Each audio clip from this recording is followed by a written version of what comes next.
Buenas noches, mi gente de Esperanza. Por acá una vez más su servidor Marcos Arenas. En la noche de hoy voy a compartir con ustedes el encuentro número 22 del Discipulado Eficaz. Esta maravillosa guía, este maravilloso texto que ha desarrollado nuestro pastor Giacomo Cassese, el que hemos venido trabajando, ¿ok? Martes tras martes. Y la noche de hoy yo vengo a compartir con ustedes este módulo, ¿ok? Que está titulado como la disciplina y el carácter, ¿ok? Y vamos a ir entonces en lectura, vamos a ir analizando profundamente, haciendo un poquito de citas bíblicas para relacionar el texto y ver cómo esta enseñanza referente a lo que sería la disciplina y nosotros como discípulos nos va llevando en un proceso para ir transformando nuestro carácter y poder ese carácter irlo moldeando hacia donde nuestro Señor Jesucristo nos quiso llevar cuando Él vino y nos mostró, ¿ok? Cómo se vive en el reino, qué es el reino. Eh, y bueno, aquí vamos a ir desarrollando el tema poco a poco. Yo voy a hacer lectura con ustedes. Esa es la idea de esto, es poder eh, entender un poco más, desarrollar un poco más la lectura y podernos sumergir en el tema hasta poderle sacar el provecho máximo de esto bueno, que se ha tomado el tiempo nuestro pastor Giacomo de prácticamente resumirnos de una manera un poco más práctica, un poco más sencilla para el entendimiento de este conocimiento, ¿no? Referente al discipulado, referente a lo que nuestro Señor Jesucristo vino a hacer acá y nos dejó esa encomienda a nosotros de formarnos como discípulos y de ir a las naciones a ser discípulos. Ese es el trabajo de la iglesia. Somos la iglesia. Es una iglesia que busca multiplicarse, ¿ok? Este mensaje eh, busca que llegue a las diferentes eh, áreas donde esto causa un efecto, ¿okay? Que transforma vidas, bueno, que trae el orden divino del reino cuando se manifiesta. Entonces, bueno, sin más preámbulo, esto solamente fue una introducción. Ok, sin más preámbulo, yo le voy a pedir que ustedes que están allí sintonizando, ustedes que van a ver este video acá, me acompañen en oración para pedirle guía, pedirle entendimiento, ok, al Espíritu Santo, que es el verdadero hermeneuta, el verdadero coach que nos va a llevar en esta travesía en esta noche. Papá, te damos gracias, Señor, bendito eres. Gracias por tu palabra, Señor. Gracias por la revelación de tu Hijo, nuestro Señor Jesús, quien ha venido, Señor, a mostrarnos cómo ser hijos y quien ha venido, Señor, a formar ese carácter en nosotros, Señor, a través de su Espíritu Santo fluyendo, papá. Yo te pido que este estudio, este discipulado, Señor, abra el entendimiento a todos aquellos que logren conectarse, papá, a todos aquellos que tú has puesto, Señor, porque tú eres quien hace posible de que este mensaje, Señor, toque esas vidas, Padre, transforme a esas personas, Señor. Te pido que seas tú con nosotros, Señor, en este momento, guiándonos, papá. Bendito eres, te alabo y te exalto, Señor, en el nombre de Jesús. Bueno, mi gente, pues nada, aquí íntimamente vamos entonces a entrar en este estudio, ¿ok? Como les dije, esto lo vamos a hacer dinámico, esto no se trata de simplemente predicarles el mensaje, esto se trata de meternos profundo y de ir desglosando poco a poco, ¿ok? Este tema tan interesante, les repito, titulado El discípulo y el carácter, ¿ok? Si me dan un segundito acá, entonces voy a proyectarles acá una lámina que, que he generado para resumir un poco este tema, ¿ok? Allí van a encontrar ciertos puntos, ¿verdad? Que he desglosado para mayor entendimiento, ¿ok? Y bueno, vamos entonces a comenzar. Bueno, como les venía diciendo, ¿ok? La primera parte de este encuentro 22 nos habla básicamente sobre la disciplina, ¿ok? Lo primero que vamos a desarrollar sería el tema de la disciplina. Dice, aceptar en obediencia, el seguir a Jesús es en definitiva aceptarlo a Él y someterse a su autoridad. Un discípulo era un alumno por voluntad propia de algún maestro del pueblo judío. Para Jesús, un discípulo era uno que negaba su voluntad propia para seguirlo a Él. ¿Ok? Por eso es que Él llamaba, Él simplemente decía, sígueme. ¿Ok? Al seguirlo a Él, ya automáticamente esa persona que escuchaba esa palabra, porque como dice, como dice el texto, mis ovejas escuchan mi voz y me siguen. Él es el buen pastor. Y ciertamente cuando él llamaba, ya una vez al seguirlo, inmediatamente empezaba esa persona a nutrirse sobre el carácter de nuestro Señor. O sea, por eso habla de que esa persona niega su voluntad para seguirlo a Él. O sea, prácticamente ya deja de atender sus asuntos para ahora atender los asuntos que son útiles para esta persona que transforma. Dice, el discípulo de Jesús no va detrás del conocimiento, sino detrás de la autoridad. ¿Ok? No quiere seguir a Jesús por lo mucho que le pueda enseñar, sino por ser Él la autoridad. O sea, esa persona reconoce la autoridad de Jesús. Todos los que hemos llegado a los pies del Maestro hemos sido cautivados por su autoridad. Lo seguimos a Él porque simplemente reconocimos en Él la autoridad. Y esa persona le seguiría aún si no le enseñase nada. En otras palabras, le seguiría por ser él la única fuente válida para enseñar algo. Jesús enseñaba como quien tiene autoridad. Así decía la palabra. La palabra autoridad, eusousia, mejor dicho, significa poder.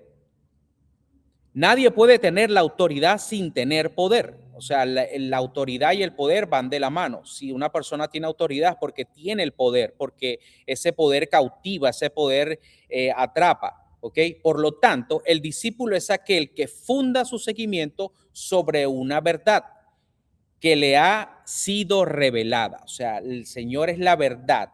¿Ok? Él dice que Él es la verdad. ¿Ok? Y Él es la revelación de esa verdad. Y esa verdad automáticamente viene acompañada por la autoridad de Jesús. ¿Ok? El poder, el poder que tiene nuestro Señor Jesús, que Él es el poder absoluto de todo. Esa persona cuando es cautivada, ¿verdad? Por esa revelación automáticamente transforma, es algo, ¿verdad? Que reconoce el ser humano y por ende esa persona sigue esa revelación, esa idea que el Señor con su vida va emanando, ¿ok? Dice, Jesús es el Señor, autoridad y poder. Se cree que Jesús escogió, escuchen esto que es muy importante, se cree que Jesús escogió a 12 discípulos por causa del número de las tribus de Israel. Dice también, esto lo podemos buscar, creo que lo tengo por acá, en Mateo, sí. Mateo 19, 28, aquí podemos ver el texto, ok, dice, les aseguro, un segundito acá, voy a ponerlo en pantalla. Ok, aquí está. Ok, dice, les aseguro, respondió Jesús, que la renovación de todas las cosas, cuando el Hijo del Hombre se siente en su trono glorioso, ustedes que me han seguido se sentarán también en 12 tronos para juzgar a las 12 tribus de Israel. Esto que el Señor está mencionando aquí en el Evangelio de Mateo, se lo estaba diciendo a sus 12, ¿ok? Reunido con sus 12, ¿ok? El Señor dice que ellos en la renovación, ¿ok? Ellos van a estarlo acompañando en el trono, ¿verdad? Representando a las 12 tribus de Israel, ¿ok? Las 12 tribus de Israel, ¿verdad? Que están realmente Israel, es Israel porque está conformado por las 12 tribus, ¿verdad? Somos aquellos o sea, vendríamos siendo todos aquellos que somos los discípulos, ¿ok? La iglesia hoy en día que crea los discípulos, ¿verdad? Esto hace referencia a todo aquello, ¿verdad? Que conforma los discípulos que conforman la iglesia, ¿ok? Por eso es que todos aquellos que nos acercamos al rey, vamos a estar con él gobernando en el reino, ¿ok? Todos aquellos que seguimos al rey, eso es una promesa, ¿verdad? De que nosotros vamos a estar con el rey gobernando en el reino. O sea, somos copartícipes, ¿verdad? Del rey, ¿ok? Que sería nuestro Cristo, nuestro Señor Jesús. ¿Ok? Eso es lo que está haciendo referencia este versículo de Mateo 19, 28. ¿Ok? Les voy a colocar de nuevo acá la lámina. Dice, otra manera de enfocarlo es advirtiendo que 12 era el número necesario de personas para empezar una sinagoga. O sea, el Señor, en esa era, ¿okay? Donde él se encontraba, se manejaba escuelas, ¿ok? Y cada escuela, digamos, por eso es que aquí esto habla de sinagoga, la sinagoga prácticamente era, por decirlo hoy en día, lo que viene siendo la comunidad, donde se reúnen, donde se congregan la gente, hoy en día llamada la iglesia, ¿ok? Y para empezar, un rabino, ¿ok? O un maestro, un rabino es igual a maestro, para empezar una escuela, ¿ok? Era necesario tener un mínimo de 12, ¿ok? Esto es un número referencial, ¿ok? Que utilizaban en ese momento los maestros para empezar su propia escuela. En aquel entonces existían muchas escuelas rabínicas, ¿ok? Y había muchos debates entre diferentes grupos, ¿verdad? Entre unos encontrábamos a Chamay, entre otros encontrábamos a Hillel, y estos grupos a su vez fueron creando otros grupos, otras escuelas, que fueron creando líneas de pensamiento donde los maestros debatían entre sí cómo llevar a cabo la ley, ¿okay? Cómo llevar a cabo la Torá, la palabra de Dios. Por eso es que empezaron a existir muchas añadiduras. Muchas de estas escuelas empezaron a interpretar estas líneas de pensamiento y para ellos poder cumplirlas, entonces añadían ciertas cosas y esto se hacía tradición con el tiempo y estas añadiduras lo que hacían era que a las personas, en vez de llevarlos a un encuentro, ¿verdad? Con Dios, se le hacía mucho más difícil porque había que cumplir muchas cosas que realmente estaban fuera de lo que el Señor estaba, lo que quería hacer entender en su palabra. Tenemos que entender también que en ese entonces, cuando el Señor estaba, cuando les hablo de estas escuelas, que estaba rodeado de estos otros grupos, ¿verdad? No existía la palabra como tal, o sea, habían grupos, habían una pequeña minoría de grupos que manejaban los rollos en ese momento. Y entonces era un poco complicado porque se llevaba una ley, digamos, la ley oral, se llevaba la palabra oralmente, ¿ok? La Torá oral, o sea, era una tradición oral que se iba dando de maestros en maestros y obviamente algunos rollos que ellos utilizaban para poder, de alguna manera, explicar o de alguna manera poder validar sus enseñanzas. Entonces, pero cuando viene nuestro Señor y crea este grupo nuevo, ¿verdad? Que en el que nos encontramos hoy en día, que se forma como la iglesia, obviamente Él viene a revelar, ¿verdad? Realmente cómo es la palabra o sea, que porque Él es la palabra, Él viene a revelar la palabra, cómo hacerla, o sea, en función, cómo esa palabra debe llevarse, ¿verdad? Por eso es que había muchos choques entre otros diversos grupos, ¿ok? Por eso es que el Señor debatía con otros fariseos, aunque el Señor también era fariseo, ¿verdad? Porque así era como se veía en ese momento, porque obviamente él estaba en la era donde se manejaban los grupos de fariseísmo. Obviamente habían debates. ¿Por qué? Porque el Señor era la palabra y el Señor venía con autoridad a hablar de las cosas realmente como eran. O sea, Él venía a revelar la palabra y por eso es que Él tumbaba muchos esquemas, por eso es que Él era tildado como hereje, porque había muchos grupos, ¿verdad?, que eran muy rigurosos a su línea de pensamiento. Ellos no querían romper sus esquemas y cuando el Señor viene y expresa que Dios es su Padre, eso a estos grupos le chocaba y le ardía en su celo, ¿verdad? Por su rigurosidad en su línea de pensamiento. Entonces, tenemos que entender un poquito esta parte histórica para poder saber qué era lo que estaba pasando allí. Entonces, bueno, en definitiva, el Señor viene a explicar la palabra, a vivir la palabra, a que la palabra se haga una realidad en la vida de las personas, y por eso esto causó mucho impacto en ese momento. Eh, entonces, siguiendo acá el texto, ¿ok? Dice que era un grupo para formar un grupo en una sinagoga se necesitaban 12 personas.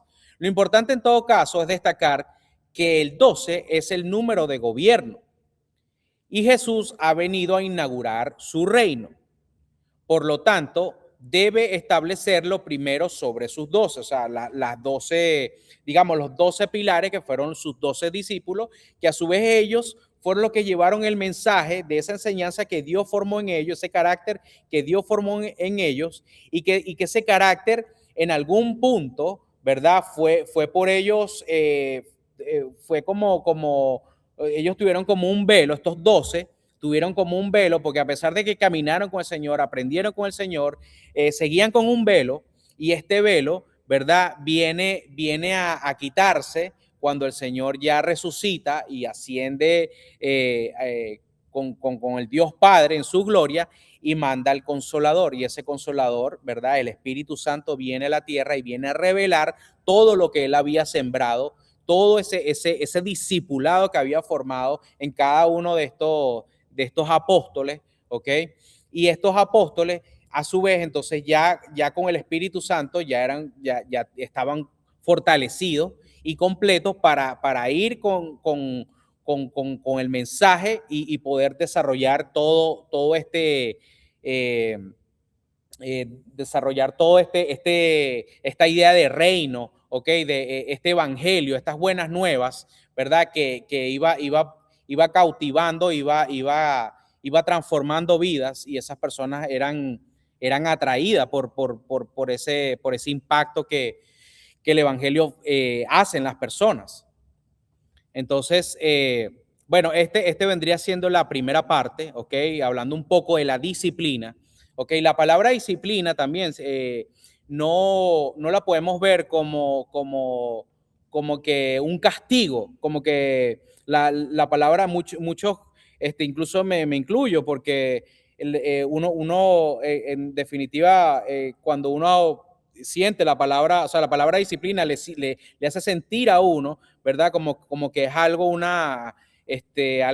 que reprime a uno, algo que es como que si fuera un castigo, y realmente la disciplina es ese proceso donde uno va formándose, ¿ok? Hay dos tipos de disciplina, está la disciplina que viene siendo por voluntad humana, que esa es la que siempre falla, ¿ok? Esa es la que uno dice, bueno, a hacer por ejemplo, voy a hacer lectura todos los días, de tal hora a tal hora, o sea, todo lo que uno se impone humanamente para hacerlo, eso vendría siendo como una disciplina, ¿ok? Y está también esa disciplina que nos corrige, ¿ok? Pero que nos corrige porque es de todo aquello en lo que nosotros fallamos, ¿verdad? Es en esa disciplina que nos corrige a nosotros, entonces nos fortalece, o sea, forma en nosotros, nos va quitando nos va eliminando ciertas áreas que no nos dejan avanzar. Entonces, la disciplina de Dios, eso es lo que hace. ¿Ok? La disciplina del Señor es mucho mejor que la disciplina que nosotros podemos hacer humanamente. ¿Ok? O sea, no hay comparación en lo absoluto. Verdaderamente el Señor siempre va a hacer lo que mejor sabe hacer, que es lo que nos conviene. Entonces, bueno, hablando de este tema de la disciplina, ok, vamos a entonces a pasar a lo que sería el carácter. Ok, y aquí he hecho otra lámina, ¿verdad?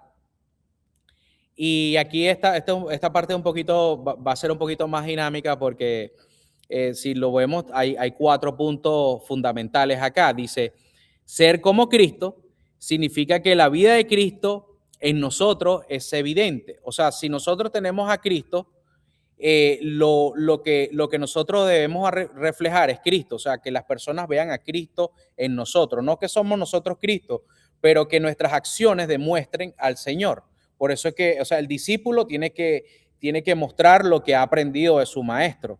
Y si nosotros verdaderamente somos cristianos, porque somos discípulos de nuestro Señor Jesús, ¿ok? Entonces, por eso es que eso va a ser una evidencia de que nosotros tenemos a Cristo, porque actuamos como Él, pero no es que lo estamos imitando, sino que estamos actuando en lo que el Señor ha formado en nosotros. Por eso es que dice, ahí lo puse en Gálatas 2:20, ya no vivo yo, sino que Cristo vive en mí. O sea, yo he desechado, porque realmente sé que vivir a mi manera, como yo quiero vivir, siempre me va a llevar al fracaso, ¿ok?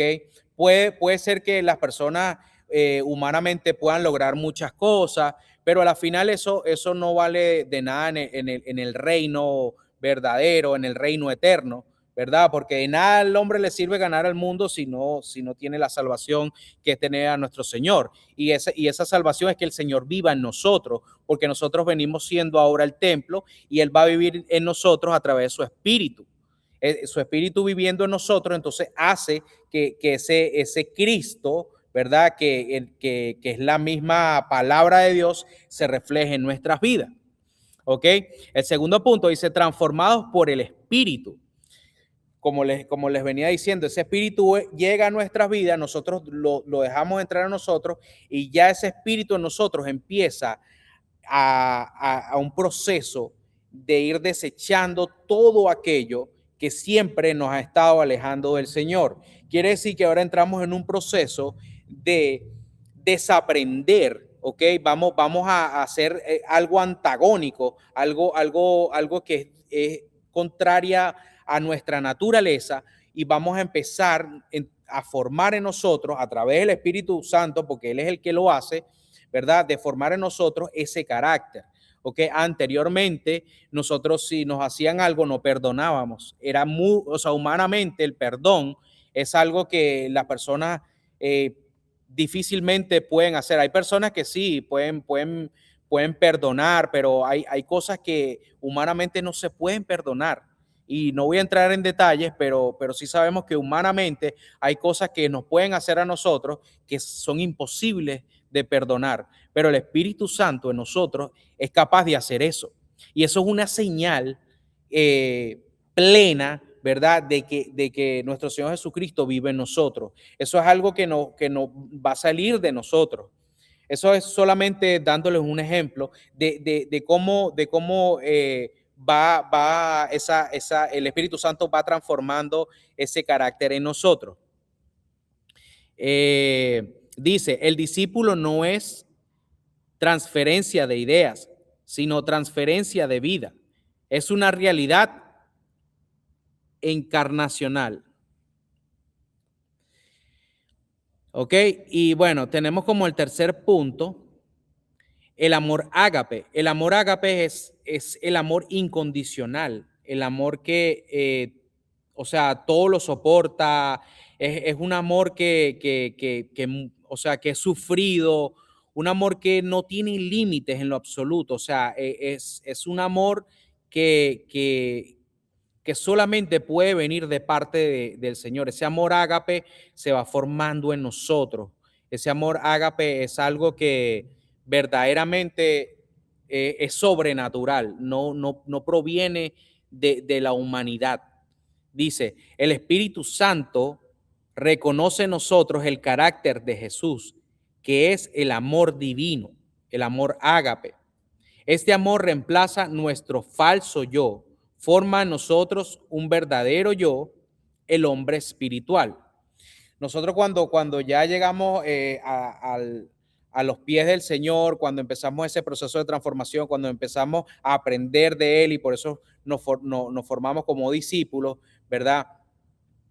Eh, ven, pasamos a ser de una persona natural que vive en una realidad física, tratamos de ahora de ver las cosas desde el plano de la mente de Cristo, que es el Espíritu Santo en nosotros, y por eso es que puse esta última parte aquí, el hombre espiritual, porque ahora nosotros somos una persona, ¿verdad?, que vive en el Espíritu, no vive en la carne, ¿ok?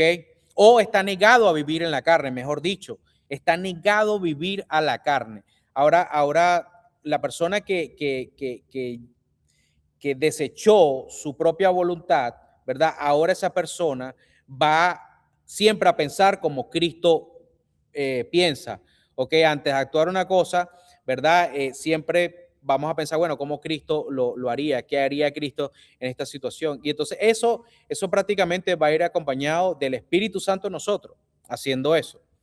Y como punto número 4, ¿ok? Vendría siendo el fruto del Espíritu Santo, que lo voy a citar acá, eso está en Gálatas 22, ¿ok? Gálatas 22 dice, en cambio, el fruto del Espíritu es amor, el amor ágape, el amor incondicional.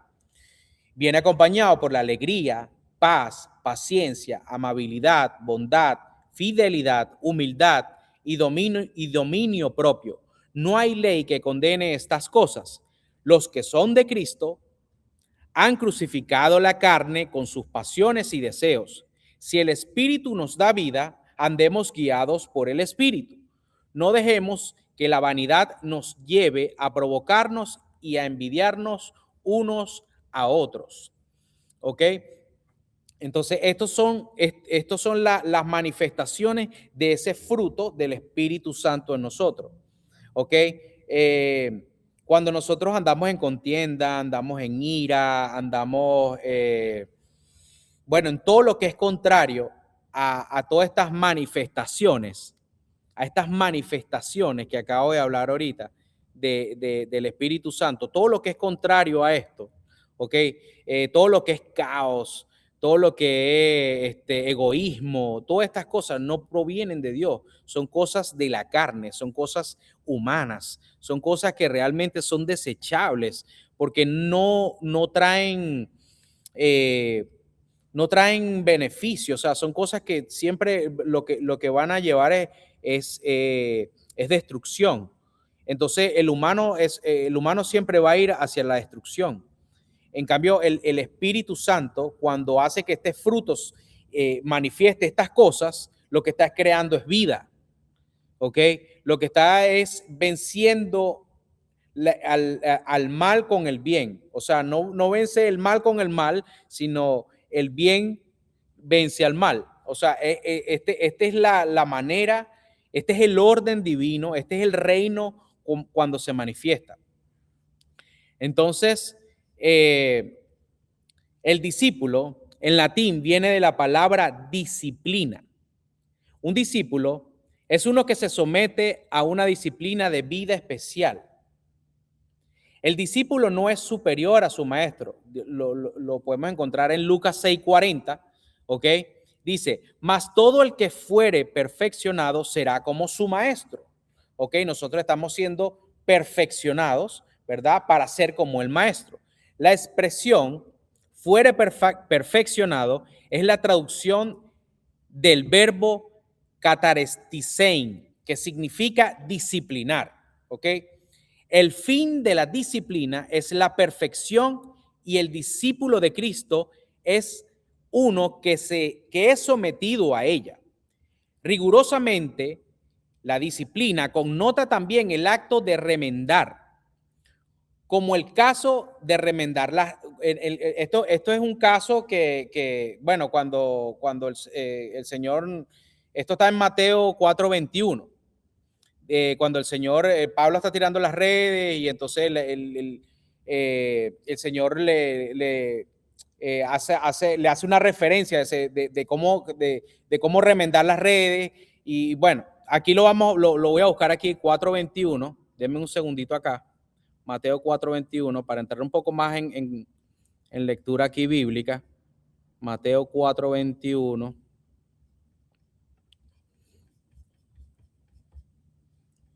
Dice: más adelante vio a otros dos hermanos, Santiago y Juan, hijos de Zebedeo, que estaban con su padre en una barca remendando las redes. O sea, ellos estaban arreglando las redes. Jesús los llamó y dejaron enseguida la barca y a su padre para seguirlo. O sea, lo que está queriendo decir aquí, este texto, dice: si las redes no se remiendan o reparan, no son efectivas. Si no, no tendrán utilidad alguna. ¿Ok? Si tú no reparas las redes, esas redes no van a tener utilidad, porque cuando tú hagas la pesca, obviamente se te va a salir todo lo que estás haciendo. El discipulado es el proceso a través del cual el Señor nos repara. O sea, por eso que hace referencia a las redes. O sea, somos prácticamente lo que está queriendo decir eso, que somos reparados para poder entonces hacer la función para la cual fuimos formados. El Señor nos repara para poder darle utilidad y provecho a nuestra vida. Muchos tenemos la impresión equivocada de la función de la disciplina en la vida humana. La disciplina, al igual que la ley, no existen para reprimir o ejercer un acto coercitivo en un individuo, sino que la disciplina es incorporada en la vida del discípulo para mantenerlo enfocado en aquello que es su prioridad. Toda disciplina que nos llega por medio del Señor viene del Padre, porque todo discípulo verdadero es siempre fuente de paternidad. Ok, el propósito del discipulado no es que el discípulo termine por conocer profundamente el mensaje de Jesús, sino que él mismo se convierta en el mensaje. Cristo es nuestro mensaje.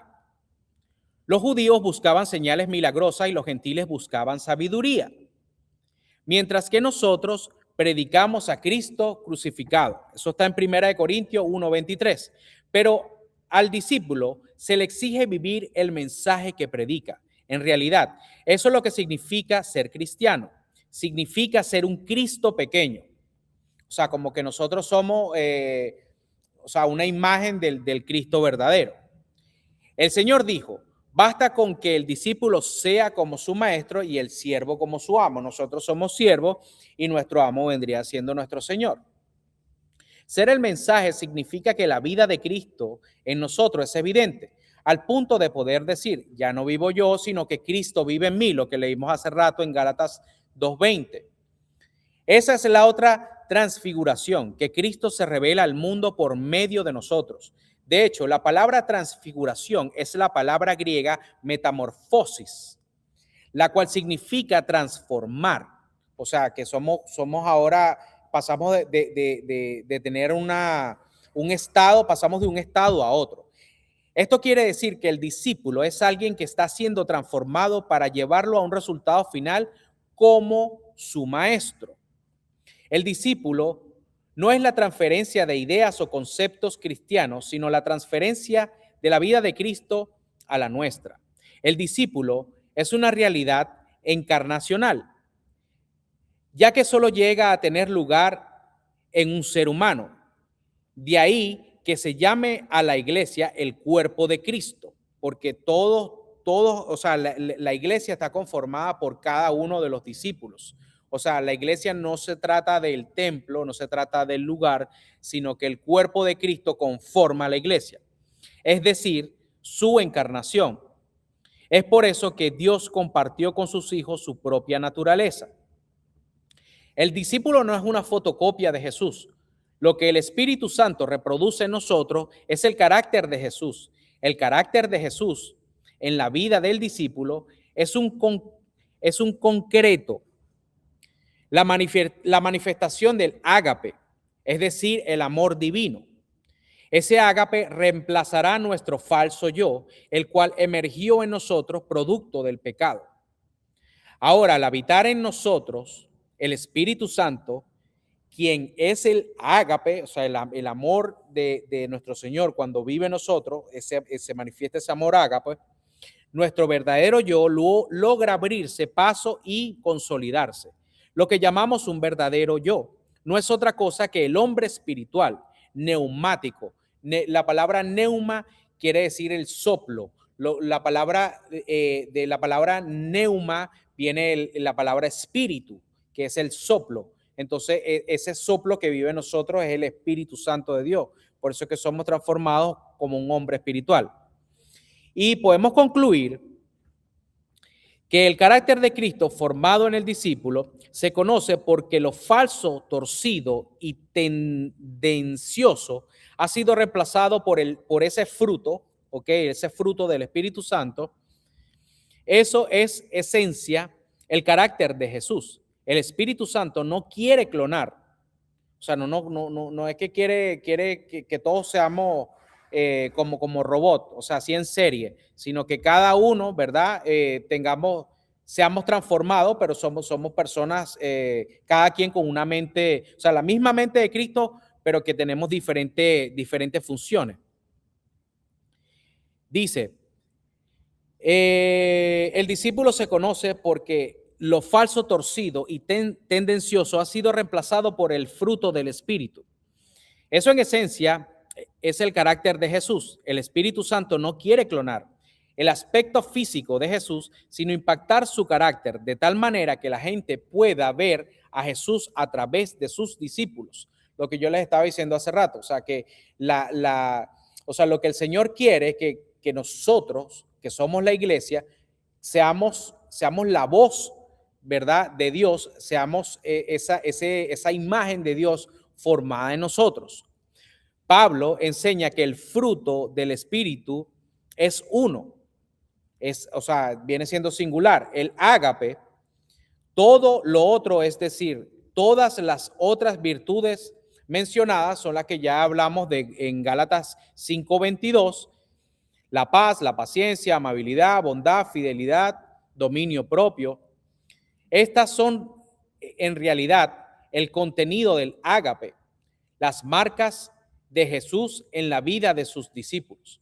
Los discípulos se reconocen por tener el carácter de Jesús. Una persona puede ser nominal o culturalmente cristiano, pero jamás discípulo sin el carácter de nuestro Señor Jesús. Entonces, esto vendría siendo prácticamente en estos dos aspectos podemos entender, ¿verdad? En este título, ¿verdad? Podemos entender cómo el Señor, a través de su disciplina, ¿verdad?, nos va llevando en un proceso, ¿ok? Ese proceso va formándonos a nosotros, ¿verdad? Va creando en nosotros esas manifestaciones del fruto del Espíritu, nos va alejando de todas las cosas nos va quitando todas las cosas que nos han alejado de Él, ¿ok? Y por último, ¿verdad? Ya el carácter viene siendo una realidad en la vida de nosotros, ¿ok? Entonces, este encuentro, ¿verdad? Este encuentro 22 que hemos tenido en esta noche de hoy, podemos concluirlo en que el Señor en nosotros, el vivir en Cristo, es una constante disciplina. La iglesia está en una constante disciplina porque la iglesia nunca puede dejar de discipularse, ¿ok? ¿Por qué? Porque nunca vamos a llegar en su totalidad, como por decirnos, a graduarnos hasta que estemos en la presencia de Él.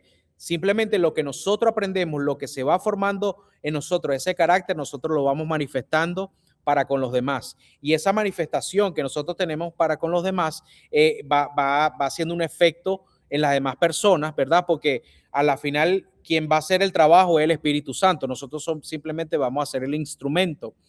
Entonces, es la disciplina y el carácter. O sea, son esos dos puntos, ¿verdad? Punto A y punto B, ¿verdad? Que van de la mano, ¿ok? Donde la iglesia está en ese constante desarrollo, ¿ok? Entonces, bueno, mi gente, espero que esto haya sido de provecho para ustedes, ¿ok? Si es posible y tienen preguntas, pueden dejarlos en los comentarios. Cualquier, eh, cualquier inquietud que tengan, pueden traerlo acá sin problema. Como les dije, estamos aquí aprendiendo, estamos desarrollando estos temas con este manual que nuestro pastor Giacomo nos ha tenido el tiempo para hacernos. Y bueno, esto es prácticamente esta dinámica. Lo que queremos hacer es que ustedes se integren más y podamos tener un grupo fuerte, consolidado para poder abordar estos temas, para poder retroalimentarnos unos a los otros, ¿verdad? Y poder o sea, estas enseñanzas se hagan una realidad en la vida de nosotros, ¿ok? Y nos formemos como verdaderos discípulos, ¿verdad? Y podamos entonces enseñar a otros estas maravillosas enseñanzas. Entonces, bueno, mi gente, por acá me despido. Nos estaremos viendo en cualquier otro estudio. Los invito también a nuestro discipulado los días domingos a las 10 de la mañana, ¿ok? Empezamos a las 10 a.m. También los días martes estamos haciendo estos estudios, como ya ustedes han estado acá pendientes. Empezamos 7:30, a veces empezamos un poquito después, 8, 7:30, 8. Y también los días jueves nos reunimos acá en el templo para orar, para interceder, para traer nuestras cargas, para tener un momento de adoración y tener un momento aquí ameno entre hermanos y pasarla bien en la presencia del Señor. No hay nada más precioso que adorar al Señor y estar entre hermanos siempre, bueno, orando, intercediendo unos por los otros. Entonces, bueno, mi gente, tenemos el servicio domingo a las 11 de la mañana. Por acá están invitados. Estamos ubicados en la 6330 Southwest de la 40 Street. Y bueno, nuestro pastor Giacomo Cassese, es la persona que acá todos los domingos está con nosotros, guiándonos en palabra. Así que bueno, sin más nada que agregarles, me despido nuevamente. Les mando un fuerte abrazo, muchas bendiciones. Que el Señor los bendiga a todos.